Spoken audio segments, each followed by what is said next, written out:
Okay, mga karubiks, magandang umaga po sa inyong lahat. At ito, tuturuan ko ulit kayo ng CPAP naman, no? CPAP method. So, observe lang yung yung mga edges na may puti dahil magwa white base tayo o yellow cross. Yellow cross, white cross. Kung ano natuturo ko sa inyo.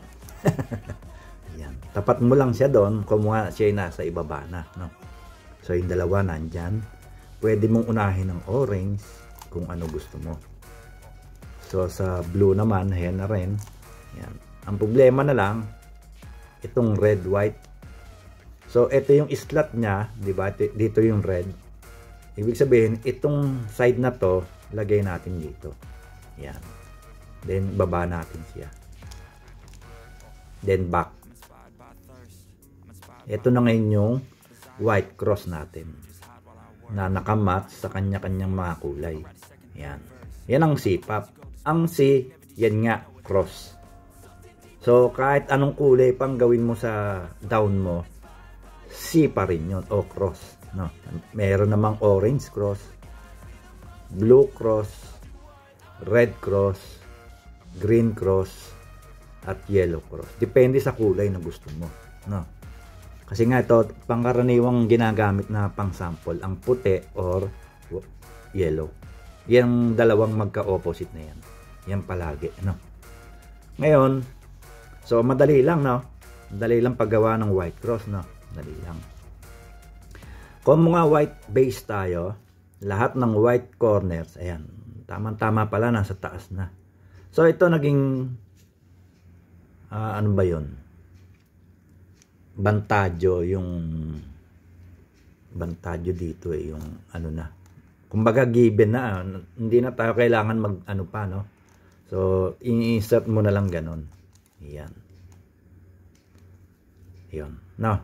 Ganon. Hindi ko maano sa Tagalog yung bantadyo, no? Tapos kung mo nga ito magka-pair sila, no? Red blue, red blue.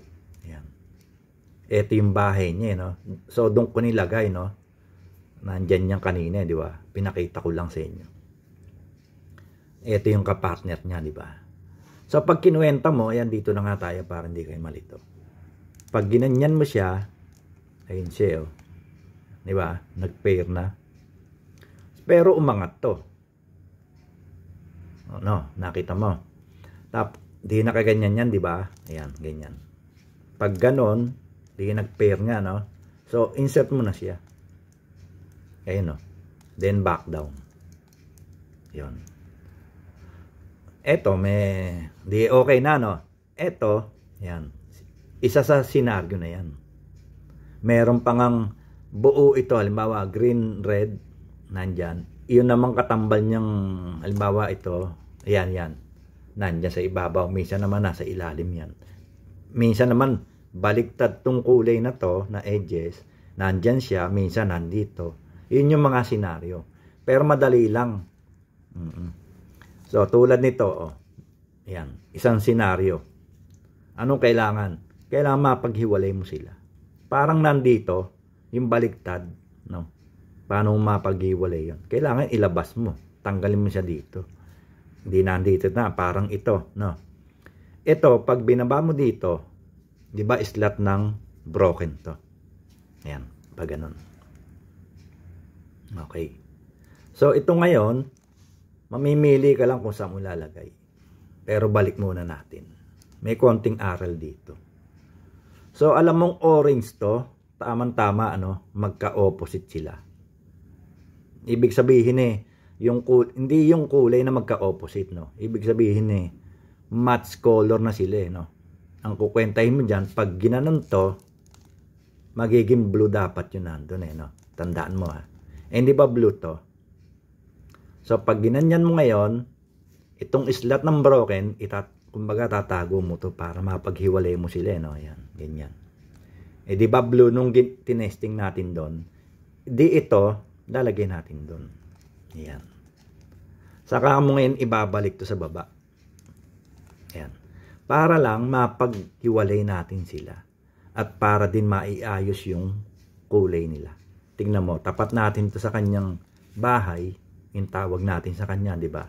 Then, kuhanin natin siya pag ano. Ayun siya. Kaya may halong kuha na rin yun. Kasama na ang pagkwenta doon, mga ka-Rubik. No? Ayan. Insert mo ngayon. Then, back down. Ayan. Iyon. No? Okay. So, ganun lang yung pagkwenta doon. Ngayon, ito naman, tignan mo, oh. Ayan, mga senaryo din, no? Nasa baba siya, pero nandito naman yung isa. Ngayon, ito, pwede mong itaas kasi broken pa naman, no? Pero pag tinaas mo ba, magpe-pair sila? Hindi no? Baliktad. So, saan kailangan mapunta tong edge na to? Balik natin. Yan. Dito mo ilagay. Balik muna tayo din sa isa, no? Diba ito na insert natin ng paganyan. Yan. Paganyan. Saan nakaharap yung white face? Nasa kaliwa. Para madali mo siyang makuha. Diba? Kung halimbawa naman, dito ka naka-face sa likod.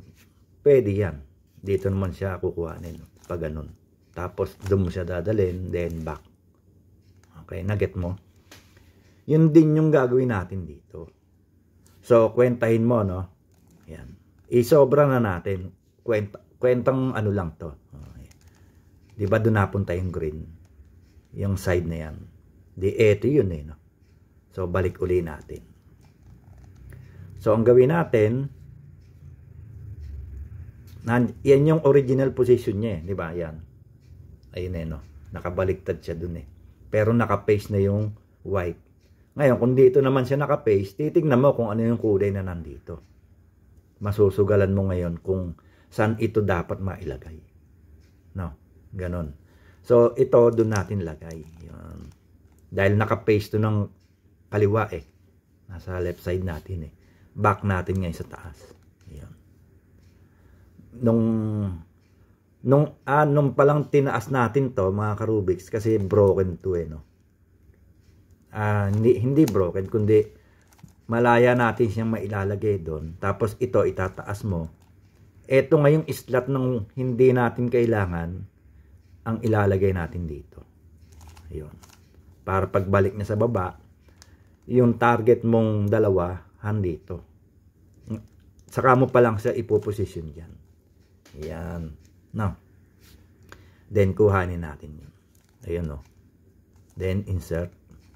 Back down. Ayun siya. Ganun ang F2L. Siya, yung una white cross, siya yung cross. O C-pop.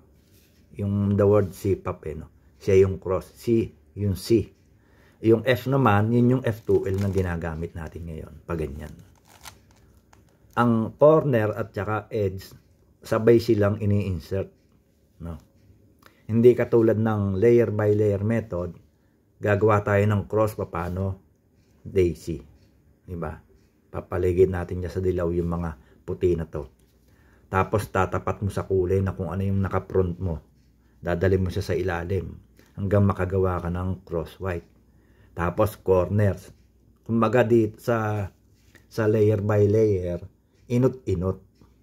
Hanggang mapunta ka dito sa second layer. Tapos may mga baliktad yan di ba? Dito hindi na. Ang mga senaryo na lang nito, mga ka-Rubiks.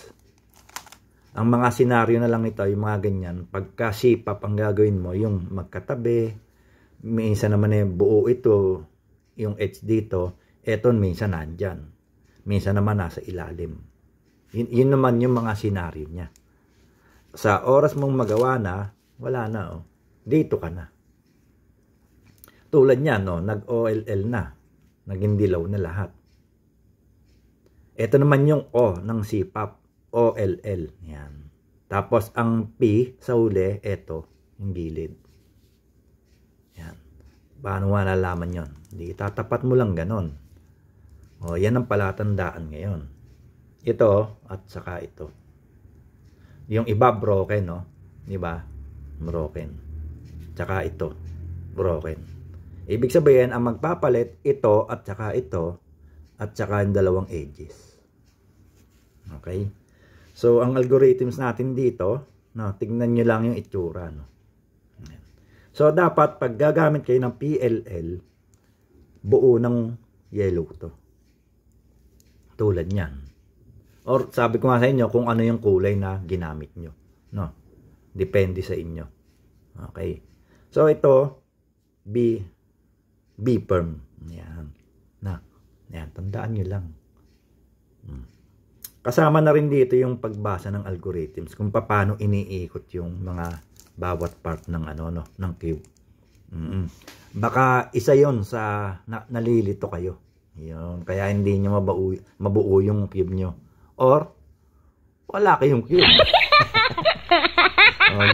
Dalawa lang naman 'yun no. Wala kayong cube tsaka yung nalilito kayo sa sa algorithms. Ayun. Okay. So, bet nga ba B-perm to mga ka-Rubiks?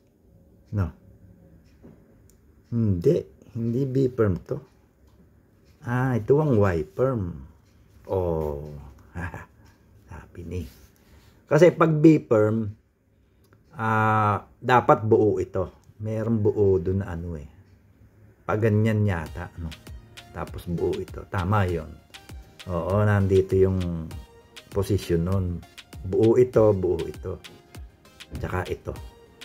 Ayun. Ito, Y-perm pala. Ayun. Sorry. Nalayo la bahagya. Ito ngayon, tignan nyo yung algorithms na babasahin ko para mabuo natin to. No? Okay. So, ito lang. F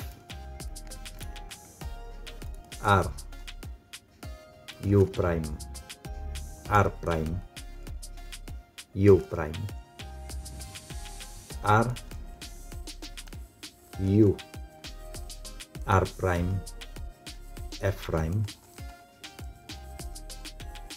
R U R prime U prime R prime F R F prime. Yun. Diba? Mabagal naman yung pagkakaano ko. Tignan nyo yung halimbawa F prime. Ito yung huli F prime.